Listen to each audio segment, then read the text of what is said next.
Kalian suka anime bola? Suka anime dengan cerita seperti Classroom of the Elite? Dan kalian suka konsep cerita seperti Squid Game? Perkenalkan Blue Lock, anime tentang sepak bola yang semua karakternya entah kenapa udah kayak mau baku bunuh seperti Squid Game, padahal mereka main bola. Nah, gue baru aja nonton anime ini sampai episode 3, dan di konten ini gue pengen bahas pendapat gue mengenai anime Blue Lock. So langsung aja, mari kita mulai.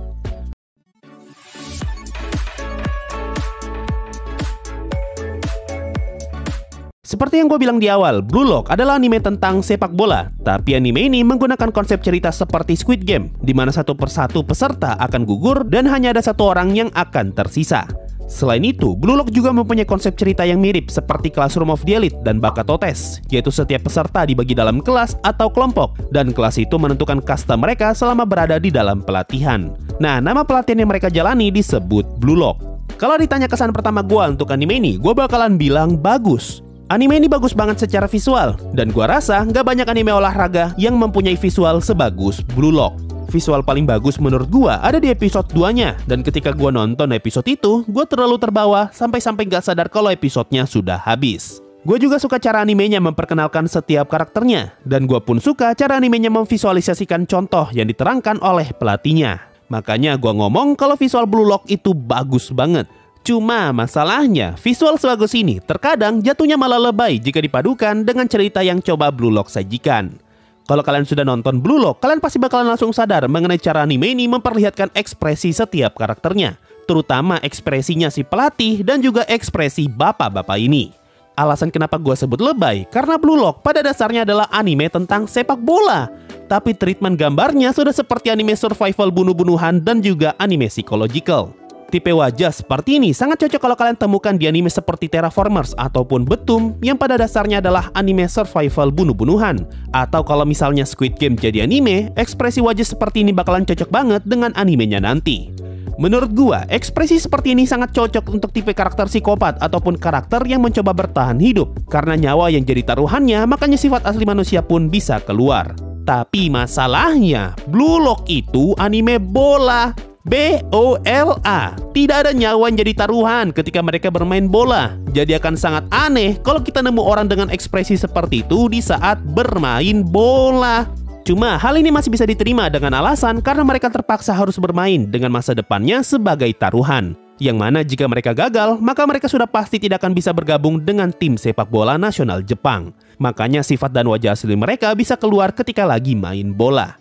Tapi ayolah, kenapa si pelatih dan bapak-bapak di episode 2 juga harus dibuat begitu mukanya?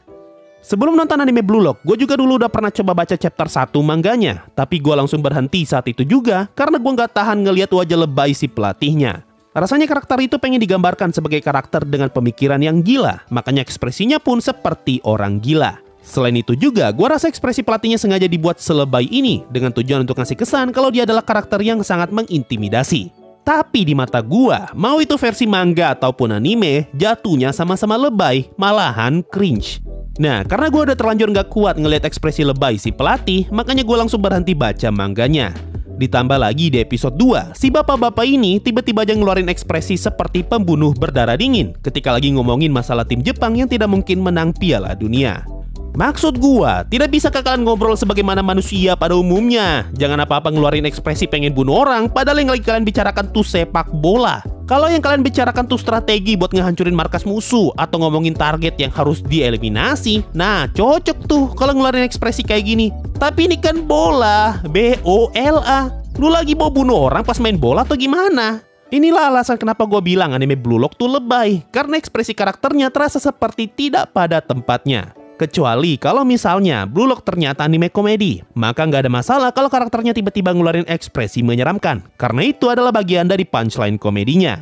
Tapi Blue Lock itu anime serius, dan sekali lagi ini anime bola. Selain itu, ada beberapa momen di 3 episode pertama yang menurut gua aneh sekaligus lucu. Contoh mata CMC yang kayak kesetanan setiap kali dia masuk mode serius. Ini orang lagi main bola sambil kesurupan apa gimana coba? Kalau matanya cuma digambarkan membara sih nggak ada masalah, karena sudah ada anime sports yang punya treatment mirip-mirip seperti ini. Contohnya seperti Kuroko no Basuke yang terkadang ngasih lihat mata karakternya yang berkilau ketika lagi bermain. Tapi kalau matanya kayak gini pak, sumpah gue kayak lagi lihat orang main bola sambil kesetanan. Tambah lagi si Bachira, di episode 2 dia ngomong kalau ada monster di dalam dirinya. Nah, kalimat ini ngebuat gue ingat dengan ceritanya Tretan Muslim yang ngomong kalau dia pernah magang sebagai perawat di rumah sakit jiwa. Dan ada kakek-kakek yang ngomong kalau ada naga di dalam dirinya. Mas, asal mas tahu, di dalam tubuh saya ada naga. Nah, kalimatnya Bachira tuh sama persis kayak kakek-kakek itu. Makanya gue nggak heran kenapa banyak orang yang ngomong kalau Blue Lock tuh anime skizo. Tapi, kalau kalian ternyata tidak masalah dengan ekspresi wajah karakter yang dibuat seperti ini, maka gue yakin kalian pasti bakalan suka sama Blue Lock. Karena memang secara visual, anime ini sudah digarap dengan sangat baik. Makanya di thumbnail gue tulis kalau Blue Lock itu anime bagus, cuma sayangnya lebay. Kalau kalian tidak masalah dengan bagian yang gue anggap lebay, maka yang tersisa dari animenya hanyalah bagian bagusnya. Tapi kalau kalian nggak bisa nemu apa bagusnya anime ini, maka yang tersisa buat kalian hanyalah bagian lebaynya aja. Nah, untuk bagian ini kalian harus nilai sendiri karena ini sudah masuk ke ranah selera. Sama mungkin sebelum gue tutup, jujur ya, gue tuh bingung sama konsep ceritanya Blue Lock. Intinya kan pemerintah Jepang sengaja ngebuat program Blue Lock untuk bisa melahirkan striker yang luar biasa. Terus kalau strikernya udah jadi, lalu apa kabar anggota tim yang lain, Pak? Kayaknya percuma deh striker kelas dunia kalau kiper, defender, dan midfieldernya nggak bisa ngimbangin. Logikanya gini deh, coba aja taruh striker sekelas Cristiano Ronaldo di tim sepak bola Indonesia. Apakah itu artinya Indonesia pasti menang Piala Dunia? Kayaknya nggak gitu deh logika dalam sepak bola. Atau jangan Indonesia deh. Di Blue Lock sendiri kan sering tuh disebut namanya Ronaldo dan Messi. Tapi dari semua nama itu, tidak ada satupun dari mereka yang pernah menang Piala Dunia. Itu berarti striker kelas dunia bukanlah jaminan untuk bisa jadi juara dunia. Lalu untuk apa mereka ngabisin resource sebanyak ini hanya untuk melahirkan striker terhebat? Kalau misalnya ternyata ada divisi lain selain Blue Lock yang juga sama-sama melatih kiper, defender, dan berbagai posisi lain sehingga mereka semua bisa jadi pemain monster untuk tim Jepang, maka gua rasa itu bakalan masuk akal. Tapi kalau cuma striker kayaknya kurang deh.